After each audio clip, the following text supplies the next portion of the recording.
Welcome to Hong Kong Brief. The content of the briefing includes Hong Kong restaurants to cut prices and bid to boost business around National Day. Asian Games, Anderson's best laid plans nearly go to waste in Uzbekistan defeat. Where is the phone? Huawei keeps quiet about Mate 60 Pro but takes aim at Tesla. Sterling hits fresh multi-month lows on dollar and euro. 6 Hong Kong share listings this week set to raise up to $458 million. Hong Kong restaurants to cut prices and bid to boost business around National Day. South China Morning Post. Over 1,700 restaurants in Hong Kong are offering discounts of almost a third to celebrate National Day, boosting the dining industry, which has been severely affected by the pandemic. The discounts will be available from September 28 to October 2 and are expected to bring a 10% to 20% boost in business. The move is part of a government initiative to encourage people to dine out in the evenings and support the night economy.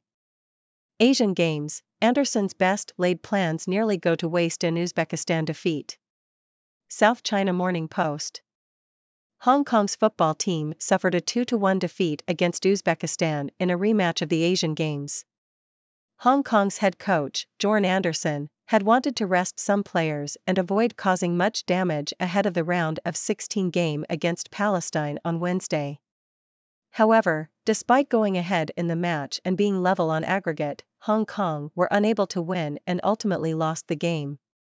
Anderson admitted that if Hong Kong had won the match, it would have been difficult to win the game on Wednesday due to the extra energy expended. Where is the phone? Huawei keeps quiet about Mate 60 Pro but takes aim at Tesla. CNN. Chinese tech giant Huawei disappointed fans and U.S. officials by not discussing its flagship smartphone, the Mate 60 Pro, during a recent product launch. The U.S. has been trying to hinder Huawei's access to advanced semiconductors, but the company launched a 5G phone last month, leading to calls for further sanctions against it. Huawei has been trying to rebuild its smartphone business in China following U.S. restrictions, and its smartphone sales grew by 58% in Q2 2021 compared to the same period last year, according to Counterpoint Research. Sterling hits fresh multi-month lows on dollar and euro. Reuters. The pound has reached its lowest level against the dollar in 6 months and its weakest level against the euro in 4 months. This comes as concerns across various asset classes have impacted the currency, which was already weakened by the re-evaluation of the Bank of England's rate outlook. The BOE decided to keep rates on hold last week due to signs of economic growth slowing. Prior to the meeting, market expectations were for a further rate hike in 2023, but now expectations for a rate hike this year are at approximately 40%. This reversal of expectations has contributed to the pound's decline. The currency is on track for a monthly loss of 3.4%, its largest since September last year. 6 Hong Kong share listings this week set to raise up to $458 million. South China Morning Post. Hong Kong's performance as a venue for share listings continues to disappoint, with fundraising in the city expected to be the lowest in over a decade, according to a report by Deloitte. The consulting firm estimates that IPOs in Hong Kong will drop 14% in deal volume and 61% in value in the first 3 quarters of this year, compared to the same period in 2022. This week, 6 companies are set to debut on the Hong Kong Stock Exchange, with a combined estimated fundraising of 3.58 billion Hong Kong dollars, $458 million. Hong Kong's rulers rewrite recent history to keep protests against Chinese rule safely in the past. The Globe and Mail. Hong Kong authorities are rewriting the history of the 2019 protests as part of an effort to control the narrative and prevent future challenges to Chinese rule, according to the Globe and Mail. The police have claimed that an incident on August 31, 2019, during which riot police beat passengers on a train, was a fabrication. The authorities have recently begun erasing the memory of the protests, which were attended by millions of people, by rebranding them as black violence and attempts to make Hong Kong independent. According to historian Steve Tsang, the new attitude to history in Hong Kong is consistent with Chinese President Xi Jinping's approach to history in mainland China.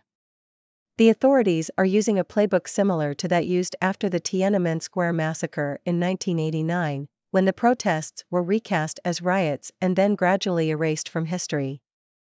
The authorities are also using patriotic education to inculcate a sense of national identity in Hong Kong students. Uganda in talks with Chinese credit agency for pipeline funds official. Reuters. Uganda is in talks with Chinese export credit agency Sinosure to provide credit for its East African crude oil pipeline, EACOP, after Western banks backed away from the project due to pressure from environmental groups. The $5 billion pipeline, co-owned by the Ugandan government, TotalEnergies, CNOOC, and Tanzania Petroleum Development Corporation, is planned to transport crude oil from Uganda's oil fields to a port on Tanzania's Indian Ocean coast. Irene Batib, Permanent Secretary for Uganda's Ministry of Energy and Mineral Development, stated that Sinosure would be one of the project's largest contributors to the debt. The financial close is expected to be reached by the end of October. South Korean tennis player destroys racket in Asian Games meltdown. South China Morning Post. South Korean men's tennis player Kwon Soon-woo caused controversy at the Asian Games when he smashed his racket to pieces after losing in the second round. Kwon, ranked much higher than his opponent, slammed his racket against the ground repeatedly and continued to smash it against his chair. He refused to shake hands with his opponent after the match. This incident comes after a South Korean judo athlete was disqualified the previous day for slapping her opponent. The incidents have received widespread attention on Chinese social media, with some fans calling for Kwon to be banned from the game. Kwon still has a chance at success in the men's doubles. Huawei working extra hours to meet surging smartphone demand. Nikkei Asia. Chinese tech company Huawei is struggling to meet demand for its new smartphones, despite U.S. sanctions that have restricted access to vital chip supplies since 2020. Huawei CEO Richard Yu said the company was working extra hours to manufacture its handsets to meet surging domestic demand. Last month, Huawei quietly unveiled its first 5G-capable handset, the Mate 60 Pro, which showed it had been able to develop its products despite being cut off from advanced semiconductors.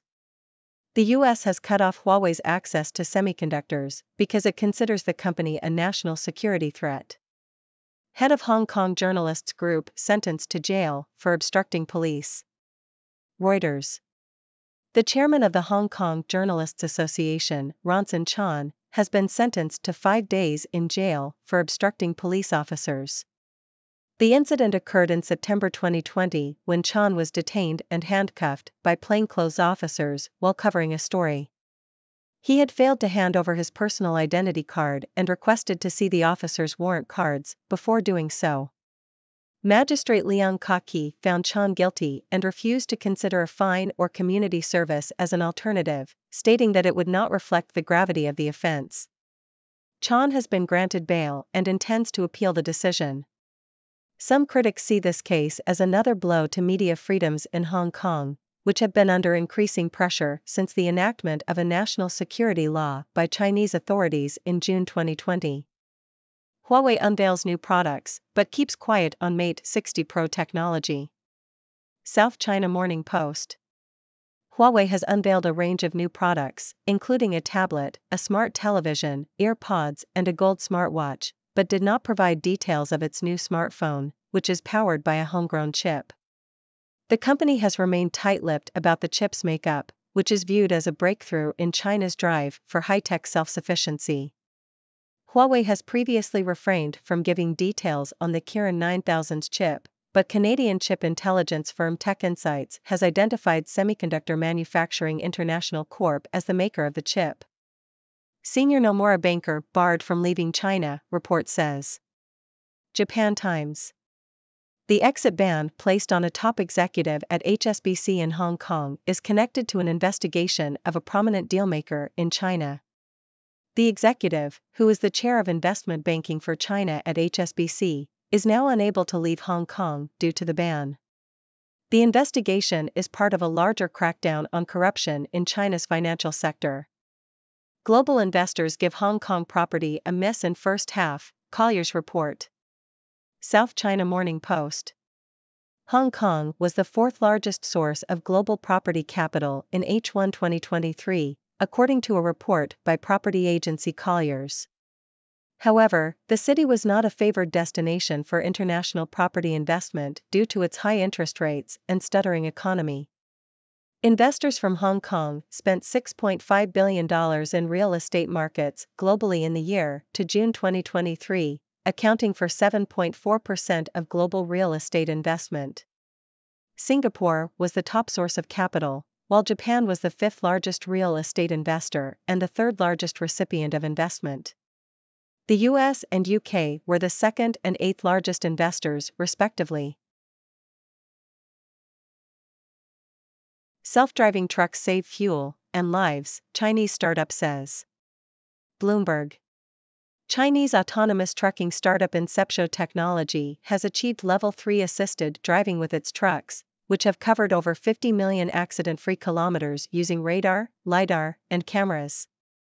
Inceptio's technology reduces driver fatigue by up to 35% and saves fuel, and the firm has developed a nationwide freight network in China and counts Nestlé, Budweiser, and China Post as customers.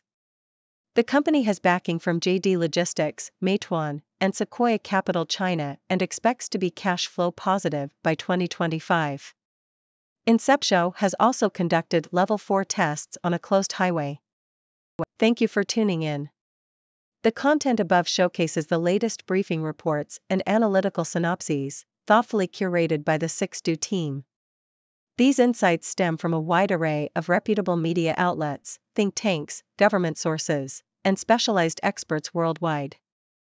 We encourage you to explore these sources for a comprehensive perspective. Keep in mind that while the content may not always align with the official standpoint of 6Do Brief, it's not meant to be taken as absolute directives for decision-making. Comprising seasoned media professionals, learned scholars, and accomplished scientists, the 6Do team embodies a trailblazing, fully independent media entity. To customize 6Do Brief to meet your professional needs, you have the option to subscribe to a diverse array of briefings on our website, 6dobrief.com. Regardless of your location, you can conveniently receive 6Do Brief via email.